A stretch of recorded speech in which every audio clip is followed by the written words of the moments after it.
pessoal, vamos ao nosso estudo bíblico. Vamos estudar Carta aos Efésios, capítulo 4, do verso 7 ao verso 16. Esse trecho que vamos estudar neste momento faz parte de um trecho maior que iniciou-se no verso 1. Assim, os versos 1 a 6 tratam da unidade na igreja, a partir da iniciativa que se espera de cada um daquele que foi chamado por Cristo, a humildade, a mansidão e a paciência nas relações em amor, cooperando conosco o Espírito, Jesus e Deus o Pai, apontados nos versos 4, 5 e 6 por meio de um hino. Agora, a partir do verso 7, o autor continua falando sobre a unidade na igreja, só que nessa segunda parte, a partir dos dons distribuídos por Jesus.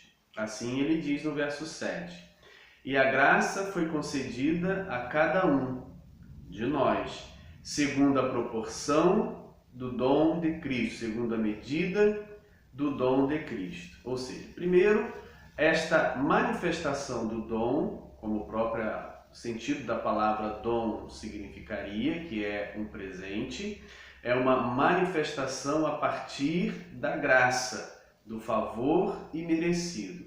E isso não há um ou outro selecionado de antemão por Deus ou por Cristo, mas, como ele diz, a cada um de nós. Esse nós tem o sentido do nós eclesial, do nós, a igreja, aqueles que foram chamados por Cristo e devem apresentar-se vocacionados de forma digna da vocação em que foram chamados, como está no verso 1. Ou seja, então, esta graça de Deus, esse privilégio que Deus nos concede a cada um de nós, segundo a medida dos dons ou do dom de Cristo, que ele então vai desenvolver nos versos seguintes, qual é a autoridade de Cristo para conceder os dons a cada um de nós. A primeira referência para acreditar da autoridade a Jesus para conceder os dons é feita a partir de uma citação, no verso 8, do Salmo de número 68, verso 18. O verso 8 diz: "Por isso diz, quando ele subiu às alturas, levou cativo o cativeiro e concedeu dons aos homens." Então essa é a primeira argumentação ou confirmação ou construção do argumento para provar que os dons são concedidos por Jesus Cristo. E como ele alcançou a condição para fazer isso? Aí, ao citar o Salmo 68, verso 18, é importante que a gente observe um método de citação das Escrituras, ou seja, do Antigo Testamento, nos dias de Jesus, que é diferente da forma como às vezes poderíamos entender hoje. Quando se fala em citação, entendemos uma citação ao pé da letra, ou seja, dizer o que exatamente está escrito no texto que citamos. Se você for ler, e eu estimulo que leia, o verso 68, o Salmo 68, verso 18, que está sendo citado entre aspas aqui, você vai observar que a segunda parte não está de acordo com o texto ao pé da letra que está lá em Salmo 68, 18. A primeira parte, sim. Quando ele subiu às alturas, levou cativo o cativeiro. Bem, embora lá no Salmo fala-se em segunda pessoa. Aqui altera-se para a terceira pessoa. Mas isso não é algo assim tão significativo, embora aponte a mudança daquele a quem ou para quem falamos. Mas a segunda parte é mais clara a alteração. E concedeu dons aos homens. Lá no Salmo 68, verso 18, não é exatamente assim que está na segunda parte. O Salmo 68, 18 diz: Subiste às alturas, né, segunda pessoa, levaste cativo o cativeiro, recebeste homens por dádivas, por dons, ou seja, os homens seriam os dons concedidos a este, em segunda pessoa, até mesmo rebeldes, para que o Senhor Deus habite no meio deles. Bem, a princípio o Salmo se referiria, era entendido nos dias de Jesus como referindo-se a Moisés, que recebe os homens como dádivas para lhes ensinar a lei. Uma versão litúrgica dos dias de Jesus, na língua aramaica, falada na Galileia, ali falada nos dias de Jesus, tem uma interpretação parecida com o que o autor da carta aos Efésios está fazendo aqui no capítulo 4, verso 8. No entanto, lá entendiam que era Moisés e que se estava falando da lei. A citação cristã, e aí a gente entra na questão do método. Que tipo de método é esse exegético em que eu cito uma escritura, um texto da escritura, mas não cito ao pé da letra, exatamente letra por letra, palavra por palavra do que está lá. Mas ao fazer a citação nesse método exegético chamado de rabínico ou midrash, ele já introduz a interpretação. Então, ao citar o texto, ele já traz o texto interpretado, fazendo a aplicação para a teologia, para o contexto dele. Assim, essa citação se torna um midrash cristão, ou seja, o autor, ao tomar o Salmo 68, verso 18, ele já interpreta em Cristo, cristologicamente, de forma que aquele que sobe se torna, na sua interpretação, Jesus, leva cativo o cativeiro, ou seja, aquilo que causava escravidão é dominado, e aqui na citação concede dons aos homens. Ou seja, confirma-se a citação do verso 7, que a cada um, pela graça foi concedida, a cada um de nós, chamados por Cristo, foi concedida, segundo a proporção de Cristo, segundo a proporção, o dom de Cristo. Ou seja, é Cristo quem concede o dom.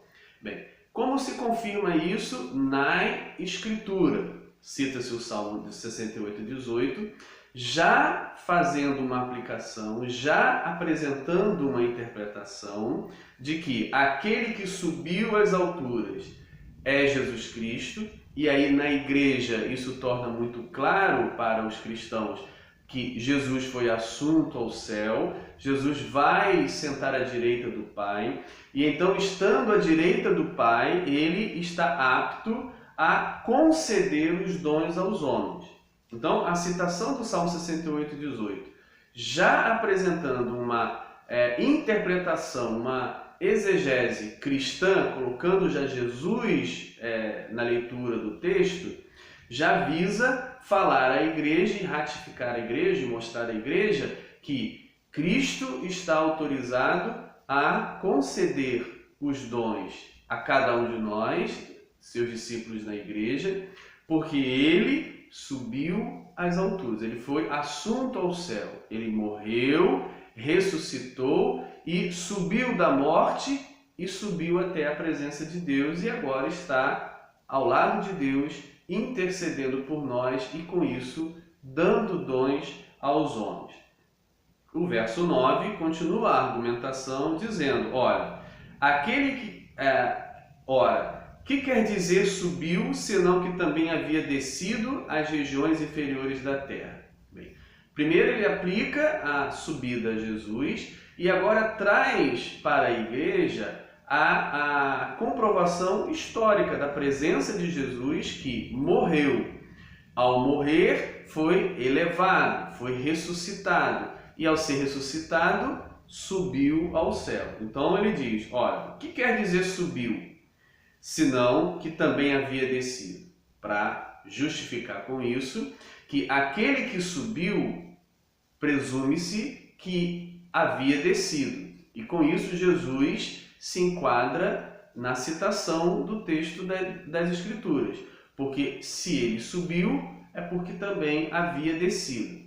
Descido não apenas ao patamar dos homens, à superfície, mas também desceu às partes mais baixas, ao reino da morte. Assim era compreendido naqueles dias, a morte estaria no subterrâneo. Assim entendia-se essas questões e por isso usa-se a forma como se entende para falar claramente aos leitores ouvintes.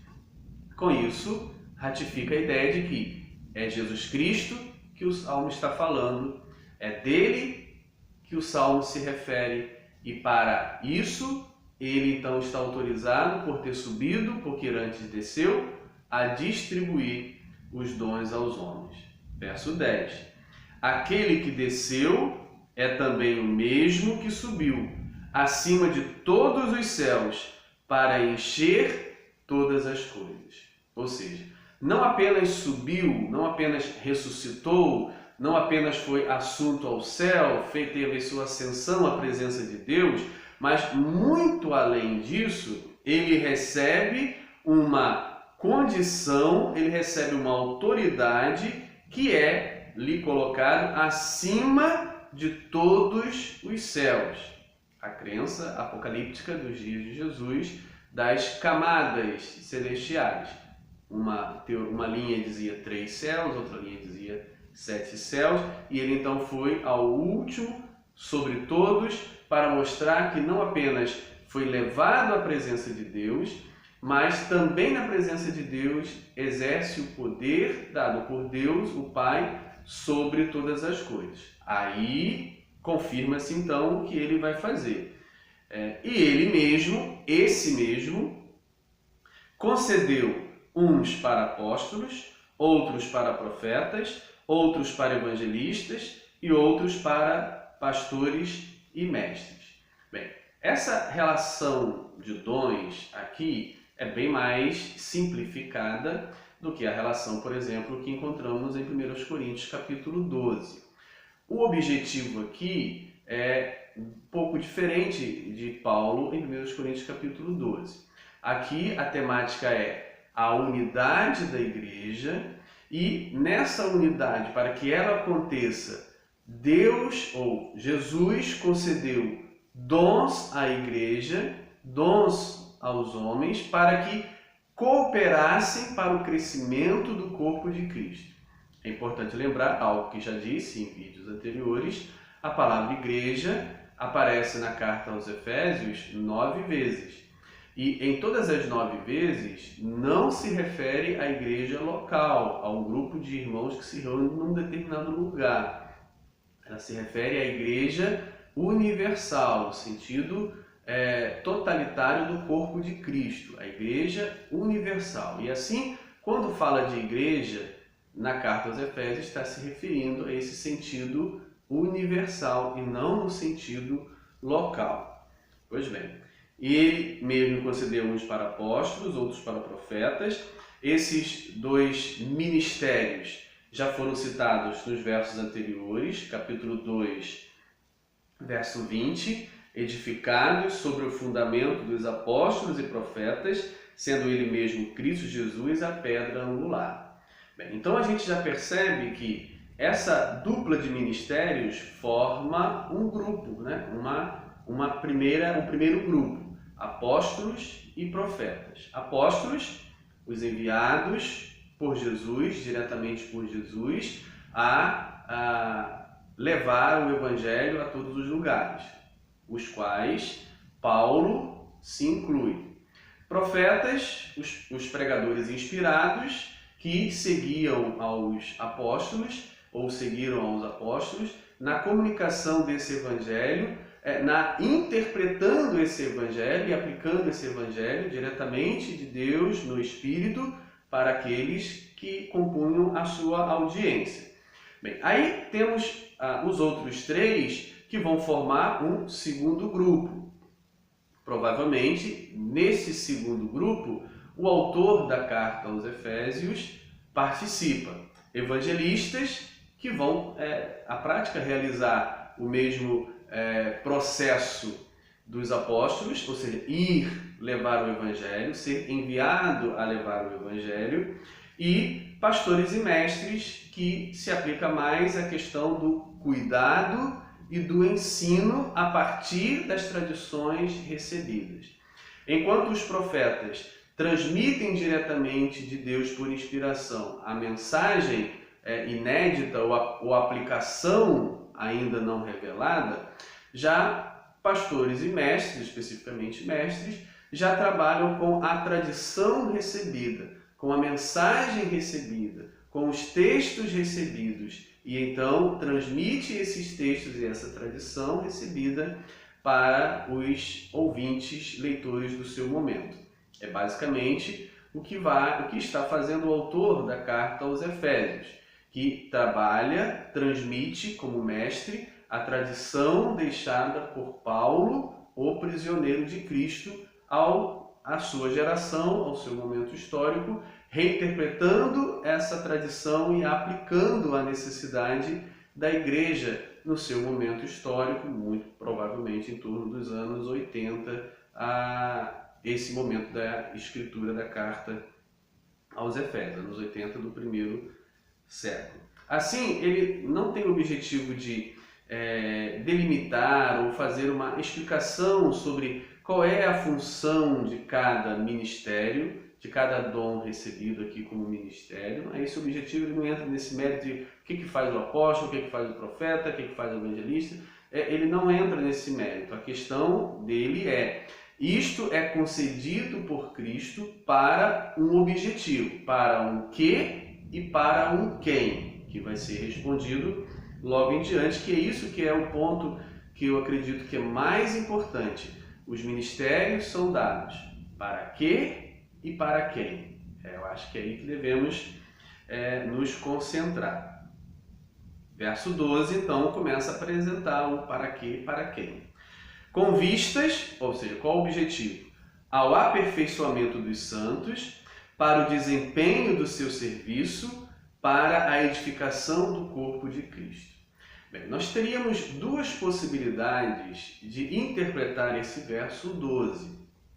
Essas três orações, com vista ao aperfeiçoamento dos santos, primeira, para o desempenho do seu serviço, segunda, e para a edificação do corpo de Cristo, terceira. Duas possibilidades de lermos. A primeira possibilidade seria considerarmos que essas três orações estariam numa função coordenada, ou seja, no mesmo nível.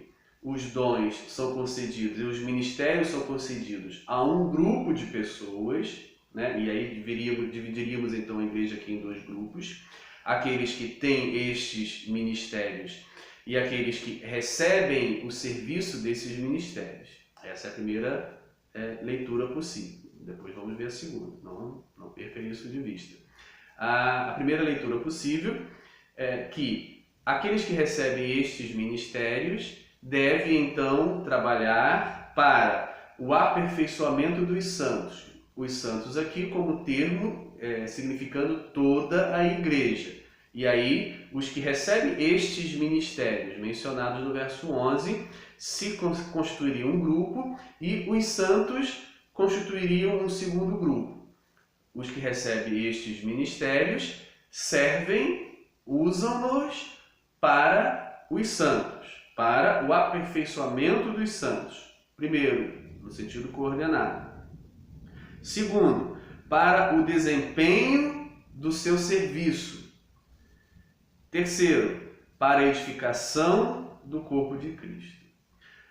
Uma segunda possibilidade interpretativa anula a ideia de dois grupos, da igreja sendo dividida entre clero e leigos. Um grupo que recebe o ministério e que serve e presta esse serviço a um segundo grupo passivo que recebe os benefícios desse ministério. A segunda possibilidade interpretativa veria então as três orações mencionadas: aperfeiçoamento dos santos, desempenho do seu serviço e edificação do corpo de Cristo, não como orações coordenadas, que estivessem no mesmo nível, mas sim que a primeira seria maior, o aperfeiçoamento dos santos, e as outras duas seriam subordinadas a essa primeira, de forma que os dons, os ministérios recebidos por Cristo, visaria o aperfeiçoamento dos santos, de todos os crentes,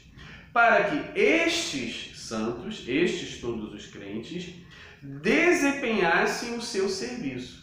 Com isso, os santos saem de uma posição possível passiva, que recebem apenas o ministério dado a esse primeiro grupo possível, e recebe, e entraria na posição ativa, em que, ao receber esses ministérios desse grupo, desses que receberam esses dons elencados aqui, se tornariam então, desempenhariam então o seu serviço, ou seja, os dons dados a essas pessoas para serviço da igreja no seu sentido inteiro, para que a igreja no seu sentido inteiro, os santos, fossem aperfeiçoados no serviço. Com isso, os santos sairiam de uma posição passiva, de só receber o ministério dos 5 dons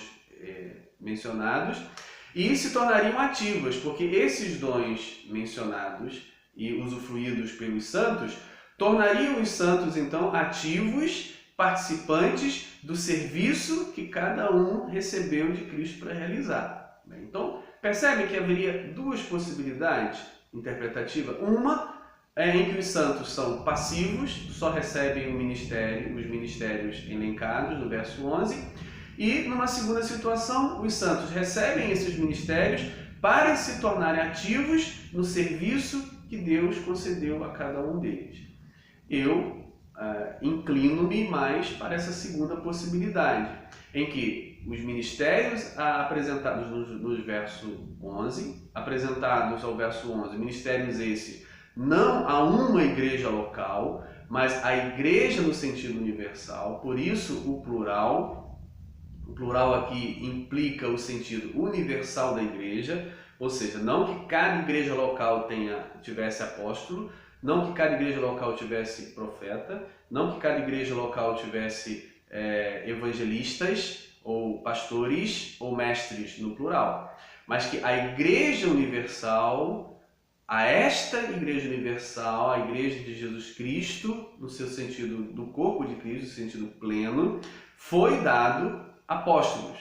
É claro, podemos não ter apóstolos hoje, mas como igreja universal de Cristo, usufruímos dos apóstolos que Deus concedeu à igreja. Assim aos profetas, assim os evangelistas, assim os pastores, assim os mestres. Assim, o plural de apóstolos, profetas, evangelistas, pastores e mestres se aplica não a uma igreja local, mas à igreja universal a quem Cristo concedeu esses dons para o aperfeiçoamento dos santos, para que os santos então desempenhem o seu serviço e com isso construa a edificação do corpo de Cristo. Não apenas aqueles que receberam os 5 ministérios, mas todos os santos contribuam para a edificação do corpo de Cristo. A leitura que faço da carta aos Efésios me inclina a essa segunda possibilidade interpretativa, em que os santos não são simplesmente passivos, sentados no banco recebendo o ministério dos apóstolos, profetas, evangelistas, pastores e mestres, mas que eles se tornam ativos nos seus serviços a partir desses ministérios recebidos por eles e desempenham a função e contribuem para a edificação completa do corpo de Cristo. Verso 13. Até que todos cheguemos à unidade da fé e do pleno conhecimento do Filho de Deus, à perfeita varonilidade, à medida da estatura da plenitude de Cristo.